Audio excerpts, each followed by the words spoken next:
Kita ngerasa nggak percaya diri untuk kembali lagi kepada Allah. Atau bahasa kitanya kita akan mengatakan sudahlah, sudah terlanjur nakal, nakal aja sekalian. Sudah terlanjur rusak, rusak aja sekalian. Udah terlanjur hancur, hancurin aja sekalian. Nah, Allah menyebutkan jangan pernah berputus asa dari semua itu.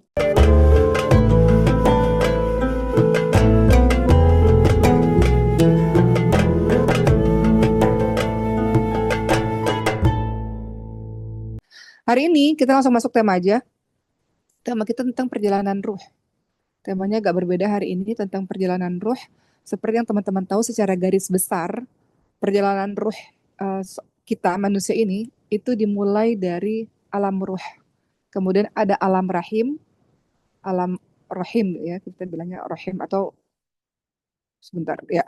Yang kedua adalah alam rahim, kemudian yang ketiga adalah alam dunia, yang keempat adalah alam barzah, dan yang kelima adalah kehidupan akhirat. Jadi kalau secara garis besar kita akan membahas 5 hal ini. Perjalanan ruh itu melewati tahapan 5 kehidupan. Ternyata perjalanan kita panjang sekali dan kita saat ini sudah ada di pertengahan. Kita saat ini sudah ada di alam dunia. Mari Uma jelaskan satu persatu secara ringkas teman-teman semua. Jadi manusia ini kita nggak tiba-tiba ada di dunia seperti yang teman-teman tahu. Pertama kali kita berada di alam ruh. Alam ruh ini apa? Alam ruh ini dia adalah fase pertama kehidupan manusia. Di sini manusia berasal dari alam ruh ini. Jadi di alam ruh ini manusia-manusia biasanya akan menunggu panggilan dari Allah SWT untuk nantinya ditempatkan di jasad yang Allah sediakan. Kemudian ketika Allah akan membawa ruh ini untuk dimasukkan ke dalam jasad manusia, baru Allah akan bertanya kepada setiap ruh. Allah memberikan pertanyaan kepada setiap ruh, pada ruh-ruh kita. Apa pertanyaannya? Alastu birabbikum. Apakah kalian bersaksi bahwa aku ini Tuhanmu, kata Allah SWT. Kemudian kita menjawab, bala syahidina. Benar ya Tuhanku, kami bersaksi bahwa engkau adalah Tuhan kami. Jadi dari alam ruh kita sudah bersaksi, engkaulah Tuhan kami ya Allah. Sehingga nanti persaksian itu akan dimintai pertanggungjawabannya. Ketika kita sudah mengatakan bahwa iya ya Allah, kamu Tuhanku ya Allah, yang bermakna Engkau Tuhanku ya Allah, tempat kami menyembah, tempat kami mohon pertolongan, tempat kami kembali ya Allah. Itu konsekuensi dari kalimat Engkau itu Tuhanku ya Allah. Itu bermakna dalam segala fase kehidupan, khususnya di kehidupan dunia, Engkau adalah Tuhanku, itu nanti akan diikuti dengan bukti-bukti, yaitu ketaatan, bukti beribadah kepada Allah SWT, dan sebagainya. Dan persaksian kita itu akan dimintain pertanggungjawabannya nanti di hari akhir. Karena itu tidak hanya persaksian, tapi itu juga berupa sumpah. Jadi roh kita ini sudah bersumpah kepada Allah, Engkau itu Tuhan kami ya Allah. Nah setelah kita sudah bersumpah, sudah bersaksi seperti itu di alam roh, barulah kemudian roh itu dimasukkan ke dalam jasad yang sudah Allah tentukan. Jadi jasad itu sudah Allah tentukan. Di alam roh, manusia semuanya sama. Nggak ada yang lebih baik dari siapapun, nggak ada. Nggak ada perbedaan tingginya, besarnya, warna kulit, nggak ada. Semuanya sama. Nah, setelah kita bersaksi, kita bersumpah di hadapan Allah bahwa Allah adalah Tuhan kita dan Allah masukkan kita ke dalam jasad. Nah, nanti setelah dari alam ruh itu akan masuk ke dalam alam kandungan, ya, alam kandungan. Ya, tadi kan mau bilangnya alam dunia ya, tapi alam dunia yang sebenarnya itu ya pertama kali kita masuknya ke dalam alam kandungan. Ini proses awal sebelum lahirnya kita, gitu ya. Nah, dalam proses ini seperti yang teman-teman tahu, alam kandungan maka berproses. Nanti Mbak akan jelaskan di akhir tentang bagaimana pentingnya kita mempersiapkan masuk ke alam berikutnya, masuk ke alam berikutnya. Jadi ketika sudah dari alam roh masuk ke alam dunia, masuk ke alam dunia itu dimaknai dengan awalnya kita masuk ke alam kandungan dulu. Dalam proses ini ya bermula seperti yang teman-teman tahu, mulai dari ovum ya, dibuahi oleh sperma, kemudian janin itu menempel di dinding rahim, dan seterusnya, sehingga manusia mengalami beberapa proses di dalam alam kandungan yang masing-masing prosesnya dilalui selama 40 hari. 40 hari pertama terbuat dari nutfah atau terbuat dari cairan. Apa itu nutfah? Bentuk awal dari bersatunya sperma dengan ovum. 40 hari kedua manusia berbentuk alaqah. Apa itu? Nutfah yang menempel dalam dinding rahim. 40 hari kemudian kemudian manusia berbentuk berbentuk awal manusia, tapi belum punya nyawa ya, masih berbentuk awal manusia. Seperti yang teman-teman lihat lah, kalau teman-teman lihat di YouTube tuh ada perkembangan janin dalam perut, itu sesekali kita boleh lihat juga supaya kita lihat perkembangan kita dari yang lemah nggak bisa apa-apa, akhirnya jadi seperti ini. Biasanya kalau sama anak-anak Uma kita suka bercanda, anak-anak bilang, Uma, kita ini kan dari satu titik ya Uma di dalam rahim ya, kemudian jadi terus berkembang gitu. Ya, jadi proses ini kurang lebih berjalan selama 120 hari di dalam kandungan, yaitu sekitar 3 bulan. Baru setelah itu Allah Subhanahu Wa Taala mengutus malaikat untuk meniupkan ruh tadi. Ruhnya masuk ke dalam jasad nanti setelah sekitar 3 bulanan atau kurang lebih 120 hari setelah proses tadi yang sudah Uma jelaskan. Barulah ruh itu ditiupkan ke dalam jasad manusia. Teman-teman lihat dalam surat Shad ayat 72. Bunyinya, A'udzubillahi minasyaitonirrajim, fa idza sawaituhu wa nafakhtu fihi min ruhi faqa'u lahum sajidin. Yang artinya apabila Allah atau aku Allah ya sempurnakan kejadiannya, maka Allah tiupkan ruh ciptaanku kepadanya. Allah tiupkan ruh atau tiupkan ciptaannya Allah kepadanya, maka tunduklah kamu dengan bersujud kepadanya. Jadi pada saat berusia 120 hari atau berusia sekitar 3 bulan itulah kemudian ditiupkan ruh. Maka akhirnya terus berkembang sampai usia 9 bulan 10 hari seperti yang sudah kita tahu. Baru setelah itulah kita menjadi fisik yang sempurna, baru dilahirkan ke dunia. Nah, masuk ke dunia. Ya, tadi alam ruh, terus alam dunia itu termasuk dalamnya ada alam kandungan. Nah, sekarang kita bahas tentang betul-betul alam dunia. Alam dunia yang sekarang kita jalani ini, teman-teman semua, ini adalah pertengahan dari fase-fase yang sudah tadi Uma sebutkan, dari alam ruh, alam dunia, ya, kemudian alam barzah, kemudian atau alam kubur, kemudian hari kiamat. Jadi kita ini sudah berada dalam pertengahan. Atau kalau kita mau bagi lagi secara rinci, alam ruh, alam kandungan, alam dunia, alam barzah, alam kubur, hari kiamat. Kita ini ada di pertengahan, yaitu pertengahan dari 5 fase kehidupan manusia. Nah, disinilah yang perlu diusahakan oleh diri kita sendiri, karena di dalam kehidupan dunia ini Allah membebaskan kita para manusia untuk memilih apa saja yang mau kita lakukan. Allah membebaskan kita untuk memilih apa saja. Jadi di alam dunia inilah barulah kita mendapatkan kewajiban untuk taat kepada Allah Subhanahu wa taala. Kalau teman-teman ingat, teman-teman itu berikrar lagi loh. Ketika sholat teman-teman punya ikrarnya apa? Inna sholati wa nusuki wa mahyaya wa mamati lillahi rabbil alamin, ya kan? Teman-teman berikrar, bersumpah lagi sama Allah dalam setiap hari. Uma menyampaikan ini nih nasihat buat Uma ya. Uma cuma mau mengatakan pada teman-teman semua, Uma juga orang yang banyak salah, banyak kurang, sering tergelincir gitu. Tapi semua apa yang Uma sampaikan ini nih nasihat buat Uma. Jadi di alam dunia ini, yang mana kita ini luar biasa perjuangannya. Kadang-kadang Allah uji dengan senang, kadang-kadang Allah uji dengan sedih, kadang-kadang Allah uji dengan sehat, kadang-kadang Allah uji dengan sakit. Em, di alam dunia ini, alam yang kita berjuang untuk masuk ke alam berikutnya dengan luar biasa. Dan dalam alam dunia kita berjanji setiap hari berikrar di sholat kita, sesungguhnya inna sholat, sesungguhnya sholatku, ibadahku, hidupku, matiku hanya untukmu ya Allah. Namun dalam pelaksanaannya nggak mudah seperti yang teman-teman ketahui. Ada masa manusia ini taat luar biasa, kita kehidupannya tenang. Sebagian dari kita, dari antara ratusan orang ini, ada yang hidupnya saat ini lagi tenang dan baik-baik aja. Ada saat ini hidupannya lagi nggak baik-baik aja gitu. Orang yang lagi nggak baik-baik aja itu terbagi. Ada orang yang justru ketika dia lagi sedih, dia bisa lebih dekat sama Allah. Ada juga yang justru ketika dia lagi sedih, dia jadi marah sama Allah dan ninggalin Allah gitu. Macam-macam kehidupan manusia hiruk-pikuk dunia ini. Tapi yang jelas kita berikrar inna sholati wa nusuki wa mahyaya wa mamati lillahi rabbil alamin, dan dijadikan alam dunia ini wa ma khalaqatul jinna wal insa illa liya'budun. Kalau nggak salah itu surah Ad-Dzariyat ayat 59. Nanti teman-teman lihat lagi Qur'annya.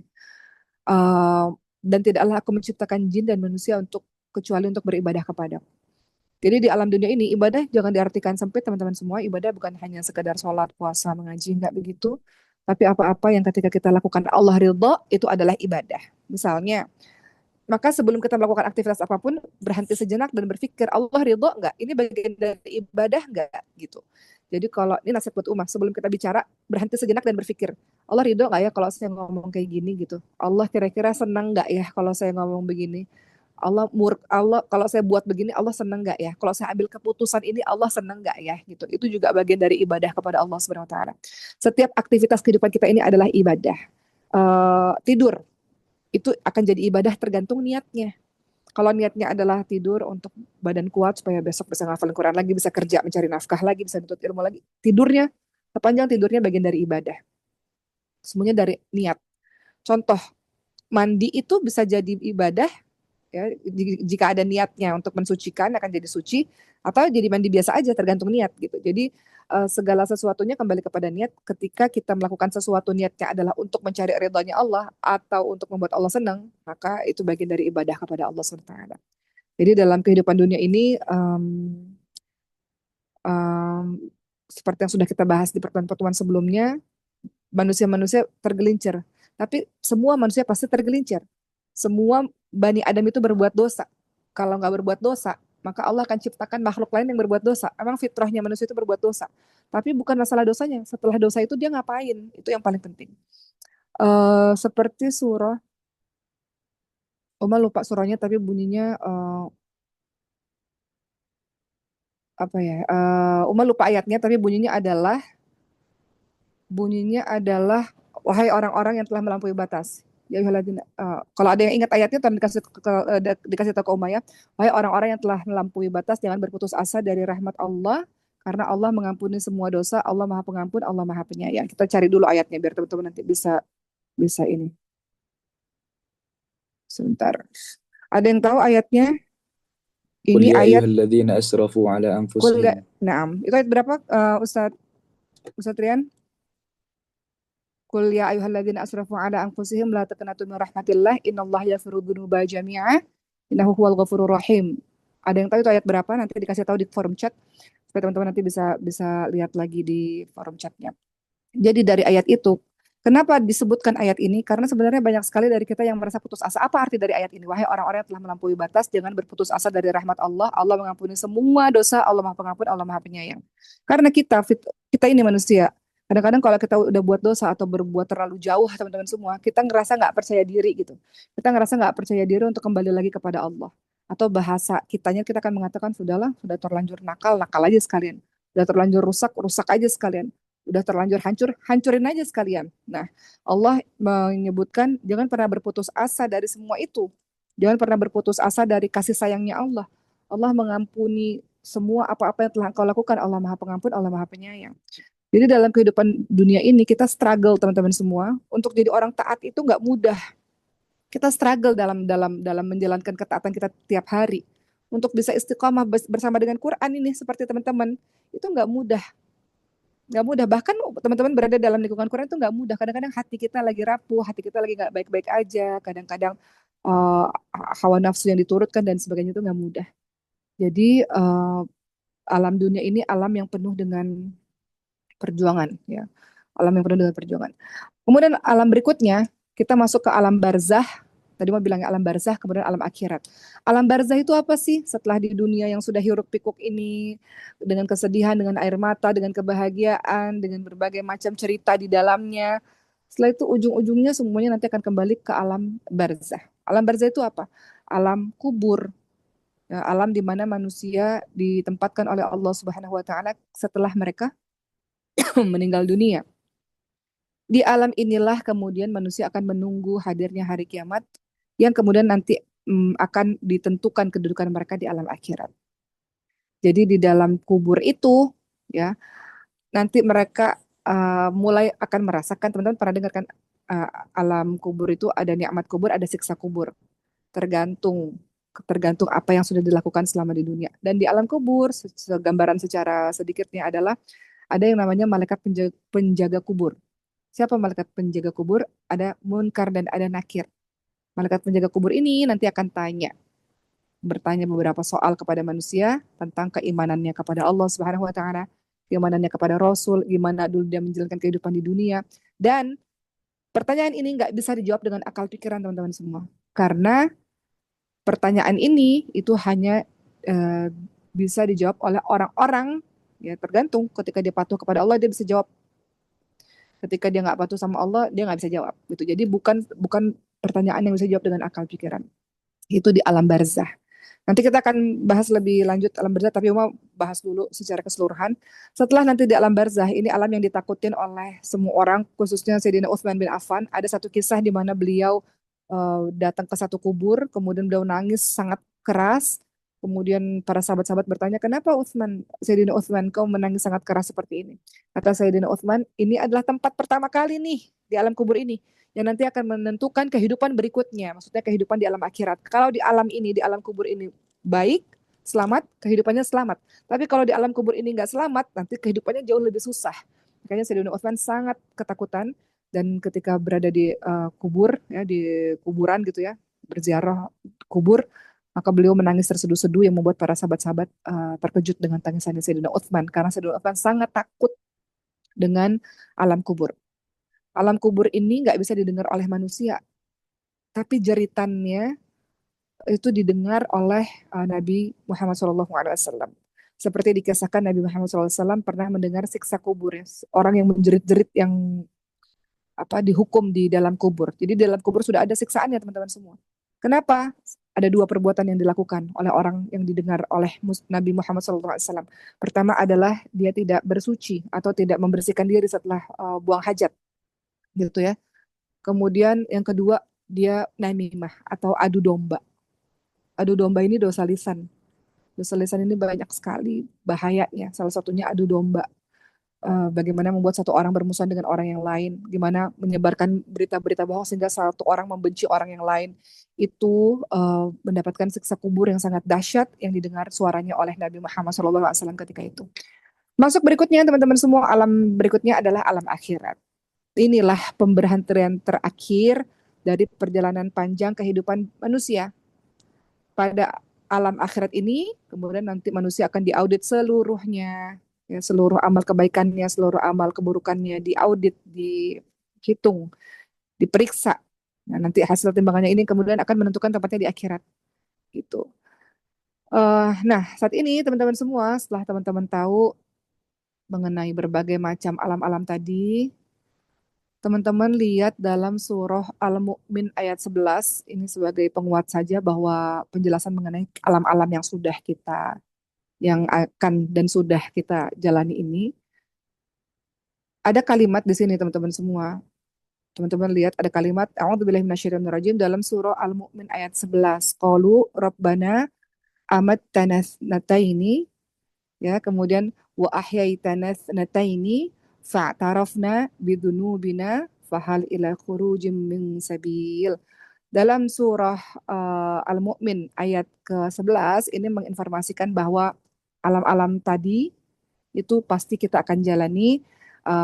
Ada arti dari ayat yang Umar baca adalah, ya Tuhan kami, Engkau telah mematikan kami dua kali dan Engkau menghidupkan kami dua kali. Apa maksudnya ini teman-teman semua? Maksudnya adalah kematian pertama, berbagai macam penafsiran dari para mufasir, beberapa di antaranya adalah kematian pertama itu adalah ketika dalam bentuk nutfah, air mani, kemudian segumpal darah atau alaqah, kemudian ada mudghah, ya, daging.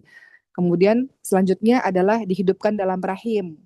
Dalam rahim kita hidup, lalu dimatikan lagi setelah kita hidup di dunia, kita mati lagi, lalu dihidupkan lagi pada hari kiamat. Itu makna dari ayat tadi. Kita dimatikan dua kali, dihidupkan dua kali. Berikutnya teman-teman semua, setelah kita memahami, jadi kita tahu bahwa kita sudah pernah, kita mati dua kali, kita akan hidup dua kali, gitu ya. Mati ketika sebelum berada dalam kandungan, ya. Kemudian kita dihidupkan oleh Allah SWT di alam dunia, mati lagi, meninggal dunia, mati lagi, dan dihidupkan lagi di hari akhir. Itu yang dimaksud dengan kita mati dua kali dan hidup dua kali di dalam surah Al-Mu'min tadi yang mau baca ayat ke-11.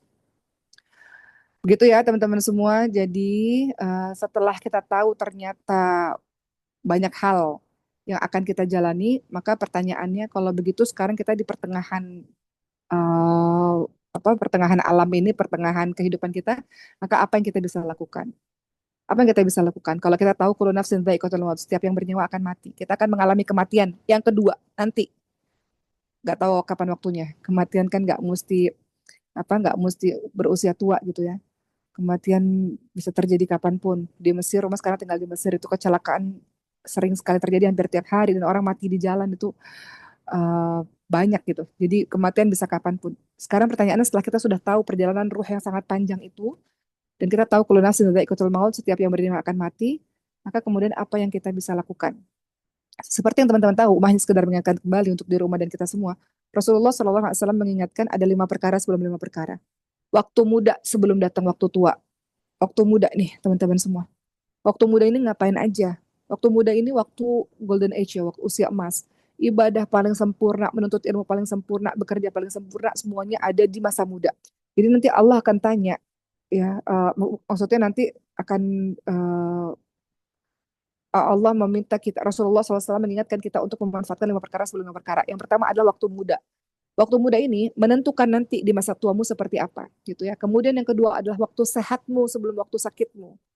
Kalau sakit udah nggak bisa ngapa-ngapain lagi. Tapi ketika kita masih sehat seperti ini, maka apa yang engkau lakukan di masa sehatmu ini? Kemudian ketiga, masa kayamu sebelum masa miskinmu. Sekarang kita lagi ada, kita bisa makan, kita punya tempat tinggal yang baik. Dalam keadaan yang lapang seperti ini, kita ngapain aja? Kemudian masa luangmu sebelum masa sibukmu. Kita ada waktu sekarang, kenapa nggak baca Quran? Kita ada waktu sekarang, kenapa nggak menuntut ilmu? Kita ada waktu sekarang, kenapa nggak perbaiki diri gitu? Kemudian hidupmu sebelum datang kematianmu. Jadi Rasulullah ingatkan, manfaatkan 5 perkara sebelum 5 perkara. Cukuplah kematian-kematian itu menjadi peringatan yang berharga untuk kita. Jadi nasihat terbaik dalam kehidupan kita ini adalah kematian. Itu sebabnya kenapa kalau ada orang meninggal, teman-teman baik untuk takziah atau ziarah kubur, salah satunya adalah untuk diri kita sendiri, mengingatkan diri kita akan kematian. Uma teringat beberapa tahun lalu sebelum Uma ke Mesir, Uma datang dapat kabar guru ngaji Uma yang pertama kali meninggal dunia. Uma lihat jasadnya, terus Uma lihat indah sekali ya. Teman-teman harus iri loh dengan kematian orang yang kalau dia meninggal, masjid rame, mensolatkan dia, orang rame menghantarkan dia ke kubur. Teman-teman harus iri dan teman-teman harus berpikir, kalau saya mati kira-kira kayak gini nggak ya? Orang mensolati saya sebanyak ini nggak ya? Orang ngantarin ke kubur saya apa sebegininya nggak ya gitu. Nah itu tergantung dari amalan teman-teman. Ya, kalau ketika teman-teman banyak berbuat amal saleh, maka akan di penghujung kehidupan kita akan banyak orang yang akan merasa kehilangan, kemudian akan mensolatkan dan sebagainya. Begitu teman-teman semua. Berikutnya yang ingin Umar sampaikan adalah nasihat buat diri Umar sendiri. Ibnu Umar radhiyallahu anhu berkata, Rasulullah SAW pernah memegang pundaknya Ibnu Umar dan kemudian berkata, hiduplah kalian di dunia seperti seakan-akan kalian ini orang asing. Teman-teman, kalau teman-teman pergi ke negara lain atau pergi ke kota lain, teman-teman ngerasa asing, teman-teman nggak betah lama-lama di situ. Teman-teman menikmati ya beberapa hari menikmati, tapi nggak betah, pengen buru-buru pulang, ya kan? Gimana caranya biar bisa pulang? Maka dari Ibnu Umar, dia berkata Rasulullah SAW pernah mengatakan kepada beliau, hiduplah di dunia seakan-akan seperti orang asing. Jadi kalau orang asing tuh dia nggak akan ngambil pusing gitu, maksudnya dia nggak terlalu betah berlama-lama di situ. Kemudian Ibnu Umar melanjutkan lagi, kata Rasulullah, jika engkau berada di petang hari, jangan tunggu sampai pagi hari. Maksudnya jangan suka nunda-nunda. Jika engkau berada di pagi hari, jangan tunggu sampai petang. Manfaatkanlah waktu sehatmu sebelum waktu sakitmu dan manfaatkanlah waktu hidupmu sebelum datang matimu. Jangan suka nunda-nunda. Kita nggak ada Ramadan nih. Kan semua dari kita punya resolusi, teman-teman semua. Teman-teman punya resolusi apa? Misalnya teman-teman, sebentar ya teman-teman ya, mau ngecek Sulaiman sebentar. Jadi ba'da Ramadan kita semua ini punya resolusi. Teman-teman silahkan membuat resolusinya masing-masing, ibadah yang lebih baik dari sebelumnya. Ada beberapa teman yang mengatakan ba'da Ramadan saya memulai puasa Daud misalnya.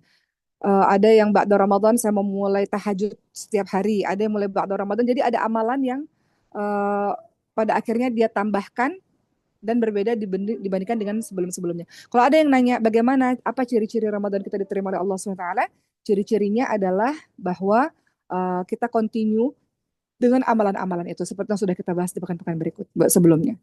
Begitu teman-teman semua. Nah, tadi Mas sedikit bahas mengenai orang asing. Orang asing pengembara itu ciri-cirinya apa sih? Pertama, orang asing yang tinggal di negeri yang asing itu kayak gimana sih ciri-cirinya? Pertama, hatinya nggak akan tergantung pada dunia.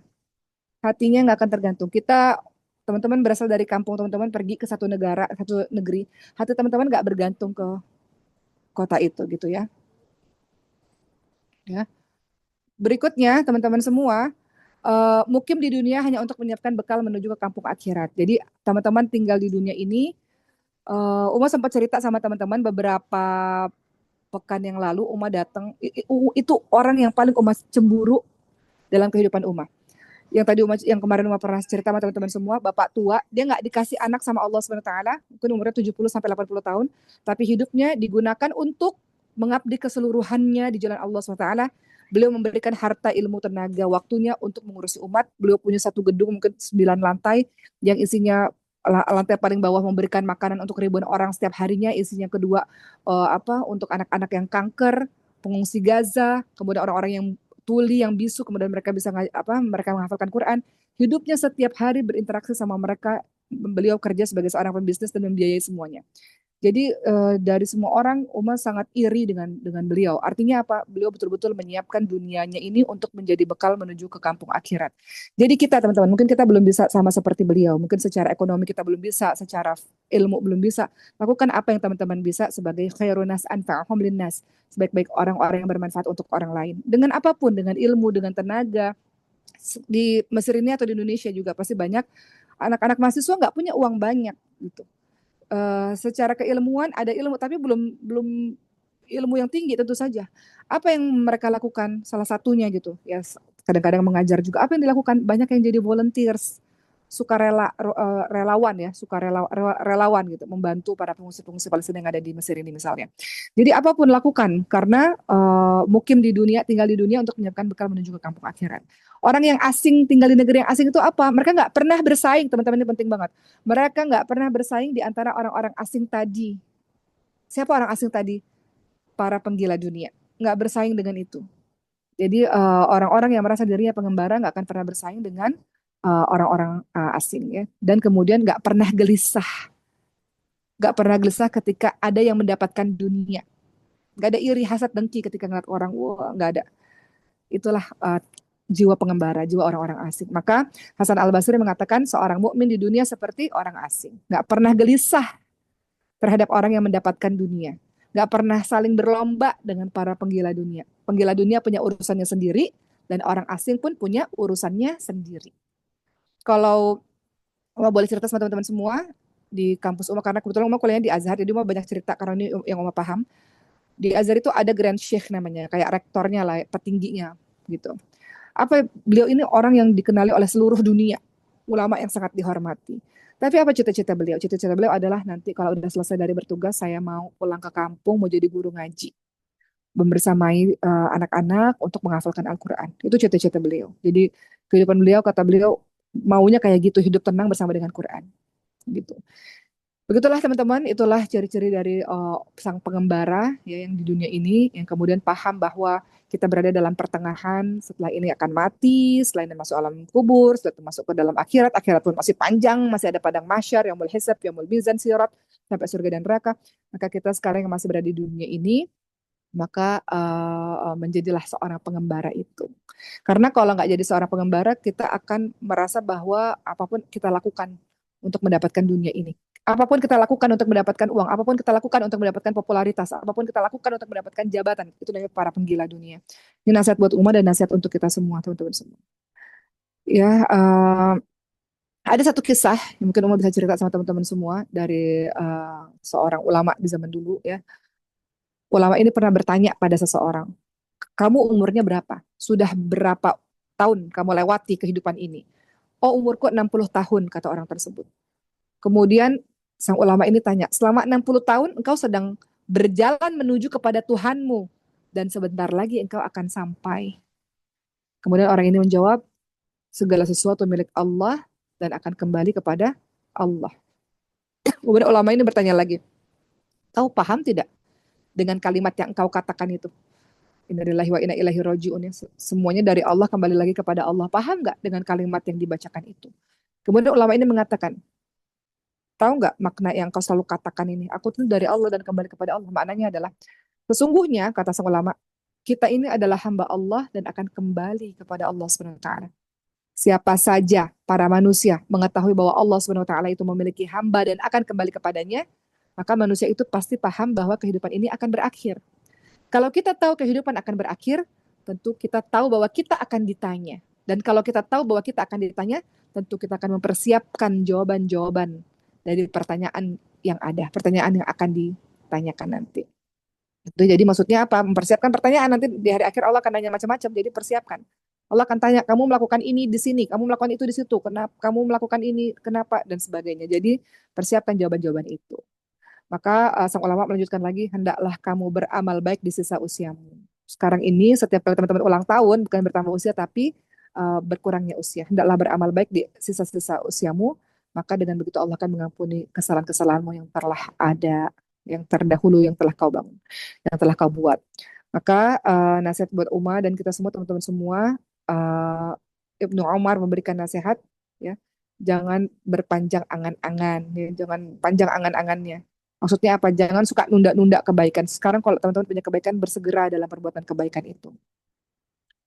Begitulah teman-teman semua, mungkin itu saja yang ingin Uma sampaikan. Alhamdulillah, review sedikit, tadi kita sudah bahas mengenai berbagai macam alam. Kita sudah berada dalam alam ruh, di mana Allah meminta perjanjian dari kita, Allah minta sumpah dari kita, kita mengatakan, Allah engkau Tuhan aku ya Allah. Nanti akan dibuktikan pada saat alam dunia. Allah melakukan itu supaya nanti kita nggak menuntut Allah di hari akhir, ya, karena kita sudah berjanji dan Allah akan minta janji kita itu. Maka kalau disebut sebagai orang yang mendapati janji, termasuk orang yang mendapati janji dengan janji di alam roh kita itu. Kemudian masuk ke dalam alam rahim di mana Allah akan meniupkan roh kita setelah 120 hari, kemudian kita berkembang. Tapi kalau kita pikir-pikir teman-teman semua, ingat nggak, teman-teman sadari nggak, di alam roh kita ngerasa kita nggak butuh apa-apa tuh gitu. Tapi ternyata sampai di alam di alam di alam roh kita nggak butuh apa-apa di alam kandungan. Setelah di alam kandungan ternyata kita butuh plasenta misalnya. Ketika di dalam alam kandungan kita ngerasa kita nggak butuh tuh yang namanya kaki tangan, nggak butuh. Memang di saat itu kita nggak butuh. Tapi ternyata kita butuh di alam dunia, kita butuh kaki tangan yang sempurna. Sekarang nih di alam dunia kita kita ngerasa kita nggak butuh tuh, ya, semua pertolongan dari akhir karena kita nggak berada di alam itu. Tapi nanti ketika di hari akhir atau di alam kubur kita butuh itu. Jadi belajar dari pengalaman-pengalaman sebelum-sebelumnya yang di berbagai macam alam itu, kita tahu kadang-kadang karena kita nggak ngalamin, kita nggak ngerasa butuh. Tapi sudah dijelaskan oleh banyak Quran dan Sunnah bahwa apa-apa yang akan kita alami nanti di alam barzah ataupun di alam hari akhir. Ingat teman-teman semua, setelah alam barzah masuknya ke padang mahsyar. Padang mahsyar itu apa sih? Padang mahsyar itu dalam keadaan kita semua berada di tanah yang datar dan semuanya tidak berpakaian.